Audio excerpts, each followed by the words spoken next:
మంచిగా ప్రవర్తిస్తున్నా, ఎవర్నీ బాధపెట్టకపోయినా ఇంకా కష్టాలు ఎందుకు వస్తున్నాయి? దేవుణ్ణి నమ్మినా ఎందుకు బాధలు తగ్గడం లేదు? దీనికి సమాధానం ఒక్కటే: కర్మ సిద్ధాంతం. కర్మ అంటే మనం చేసే ప్రతి పని, మాట, ఆలోచన కూడా. ఇవన్నీ ఒక విత్తనం లాంటివి. విత్తనం వేస్తే పంట ఎలా వస్తుందో, కర్మ చేస్తే ఫలితం అలాగే వస్తుంది. కష్టాలు వెంటనే ఎందుకు తగ్గవు? ఇప్పుడు మీరు మంచిగా ఉన్నా, ఇప్పుడు వస్తున్న కష్టాలు పూర్వజన్మ కర్మల ఫలితాలు కావచ్చు. సినిమా మొదలైన తర్వాత మధ్యలో ఆపితే ఎలా ఆగదో, ఒకసారి మొదలైన కర్మఫలం పూర్తయ్యే వరకు ఆగదు. మంచి చేస్తే వెంటనే ఫలితం ఎందుకు రాదు? మంచి కర్మలు బ్యాంక్ ఎఫ్డబ్ల్యూ లాంటివి. కాలం వచ్చినప్పుడు మాత్రమే ఫలితం.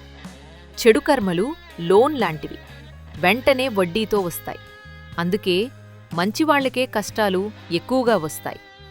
కర్మ నుండి తప్పించుకోలేం, కాని తగ్గించుకోవచ్చు. నిస్వార్థ సేవ, నిజమైన భక్తి, క్షమాగుణం, అహంకారం లేకుండా జీవించడం, ఇవి చేస్తే కర్మ తీవ్రత తగ్గుతుంది. దేవుడు కష్టాలివ్వడు, కష్టాలను తట్టుకునే శక్తి ఇస్తాడు. కర్మ శిక్ష కాదు, అది ఒక పాఠం. మీరిప్పుడు బాధల్లో ఉన్నా భయపడవద్దు. ఇది మీ చివరి కష్టం కాదు.